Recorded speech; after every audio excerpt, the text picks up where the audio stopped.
तो इस video series में हम रिएक्ट और टाइपस्क्रिप्ट के साथ एक नोट एप्लीकेशन बना रहे हैं। लास्ट पार्ट में हमने देखा था कि कैसे फॉर्म से नोट्स हम ऐड कर सकते हैं। इसमें हम थोड़ा सा स्टाइल्ड कंपोनेंट्स पे ध्यान देंगे। तो स्टाइल कंपोनेंट्स क्या होते हैं इस वीडियो में देखिए। तो अभी तक मैंने एक कार्ड जैसा लेआउट बनाया है पिछले वीडियोस में जो CSS से बनाया। अब मैं ये कार्ड लेआउट को अपने आप में एक कंपोनेंट बना दूंगा। इन चीज़ों को स्टाइल्ड कंपोनेंट कहते हैं क्योंकि ये अपने आप इस कंपोनेंट में एक स्टाइल होती है। तो यहाँ कार्ड नाम से मैंने एक फोल्डर बनाया, उसमें कार्ड TSX और कार्ड CSS में बना रहा हूँ। तो कार्ड TSX उसी तरह से बनाएंगे जैसे हम बाकी कंपोनेंट्स बनाते हैं। इसमें कार्ड CSS आप टॉप पे इंपोर्ट कर लीजिए और ये भी एक फंक्शनल कंपोनेंट होगा और उसका नाम हम कार्ड रख देते हैं और रिटर्न में हम कुछ JSX रिटर्न करेंगे। एक डिव में पुट कर देता हूँ और ये क्लास कार्ड पुट कर देता हूँ जो कि एक स्टैंडर्ड है। हर कंपोनेंट में हम कुछ ऐसा ही फॉर्मेट यूज़ कर रहे हैं। फाइनली आपको एक्सपोर्ट भी करना पड़ेगा कोई भी कंपोनेंट, तो एक्सपोर्ट आप कर दीजिए एक्सपोर्ट डिफ़ॉल्ट कार्ड से।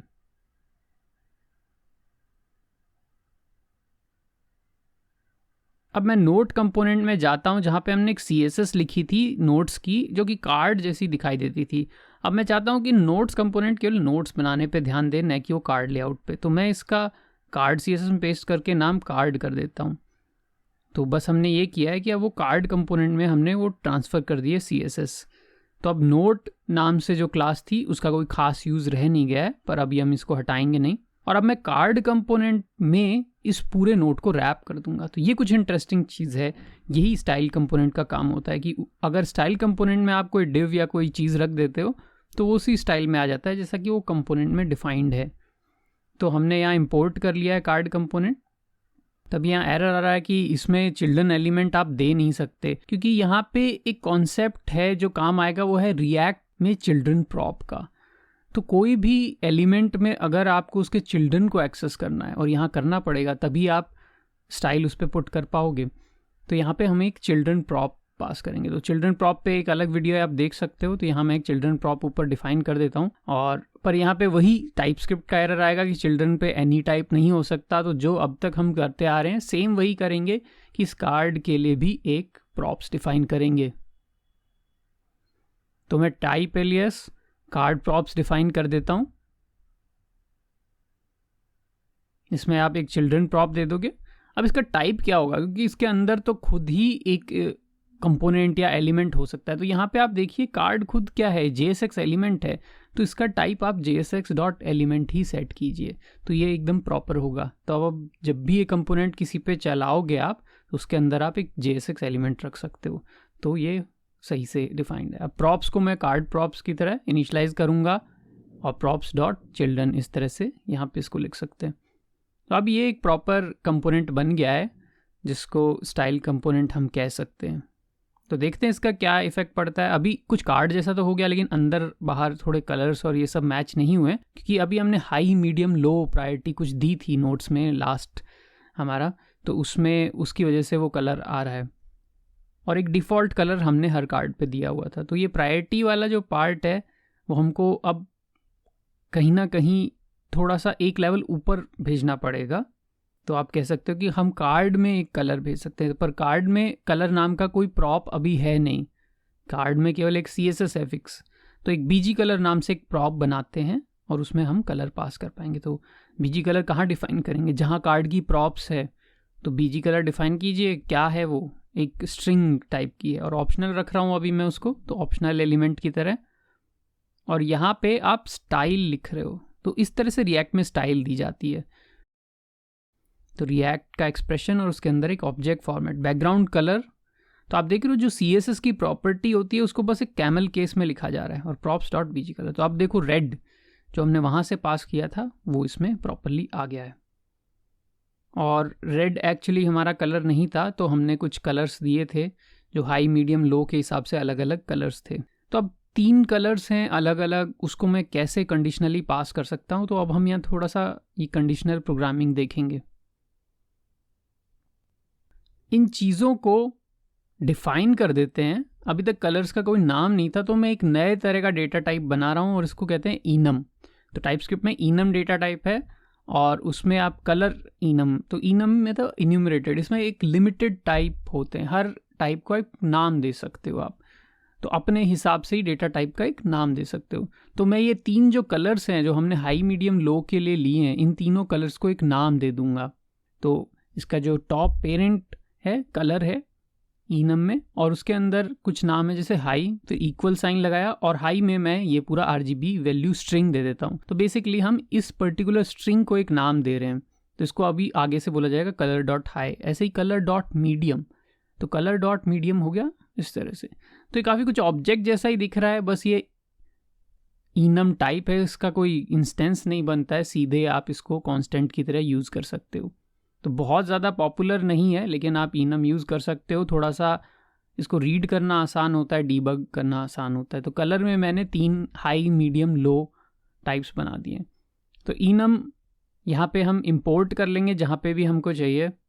तो जैसे नोट TSX है, यहाँ पे मैं कलर इंपोर्ट कर लेता हूँ, नोट टाइप वाले क्लास में मैंने इसको बनाया है। तो वहाँ पे कलर नाम है, एग्जैक्टली वही नाम आप पुट कीजिए। तो अभी तक उसको हमने यूज़ नहीं किया, तो यहाँ पे हम यूज़ करेंगे, पर कंडीशन है। कंडीशन क्या है कि कलर डॉट हाई, जैसे अभी तो मैं एक बार टेस्ट कर लेता हूँ कलर डॉट हाई आ रहा है या नहीं। तो आ रहा है, ये जो हमने हाई के लिए रेड कलर रखा था वो आ रहा है। अब कंडीशन ये है कि हाई तभी आना चाहिए जब हाई प्रायोरिटी हो।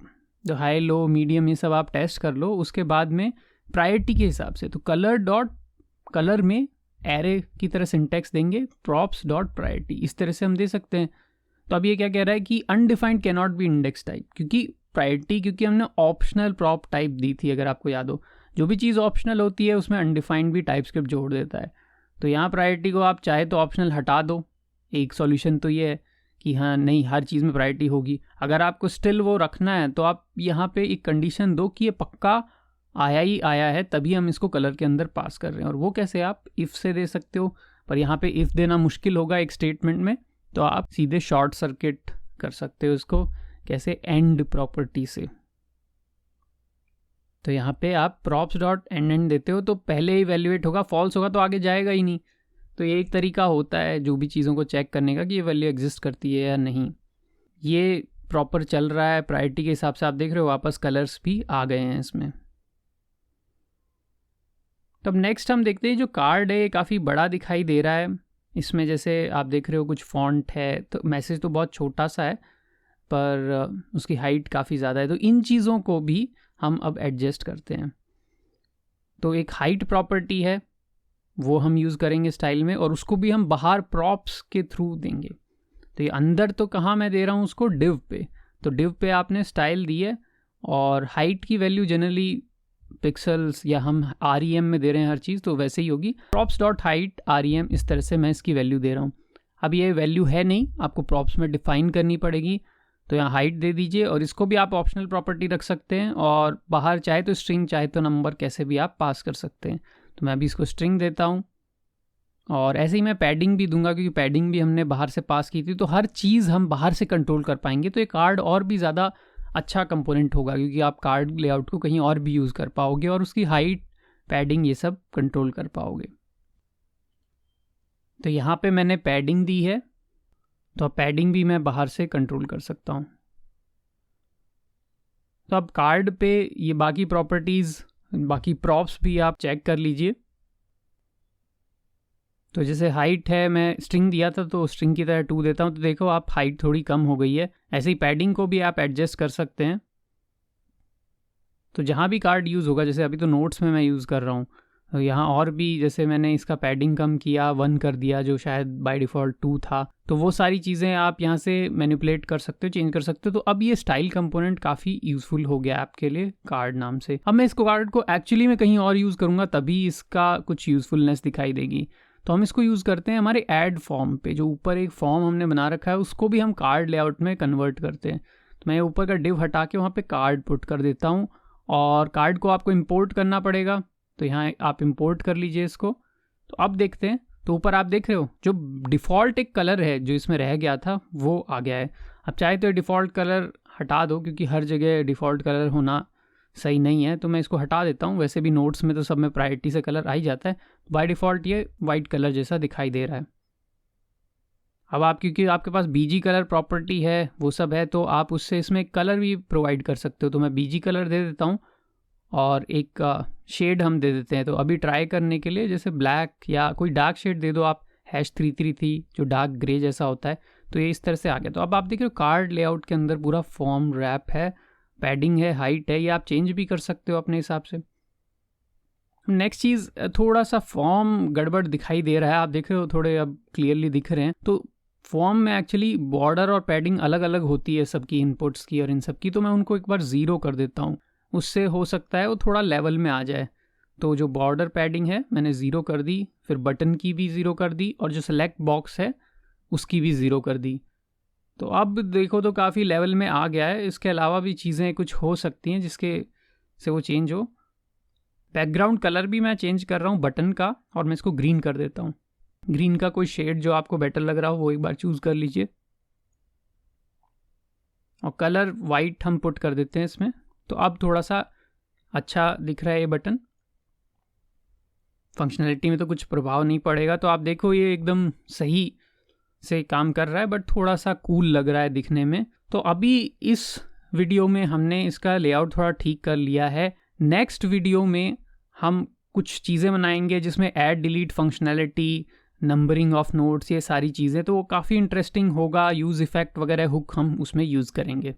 तो इस सीरीज़ की रिपोजिटरी आप गिटहब से डाउनलोड कर सकते हैं, रिएक्ट विद टाइपस्क्रिप्ट नाम से अवेलेबल है। ध्यान ये दीजिएगा कि हर वीडियो के हिसाब से हमने कुछ चेक पॉइंट्स बनाए हैं, तो वो चेकआउट आप कर सकते हो। तो गिट चेकआउट, आगे हमने एक कमिट आईडी नंबर दिया है, वो नंबर अगर आप गिट से चेकआउट करोगे तो वो पर्टिकुलर वीडियो का कोड आपको मिल जाएगा।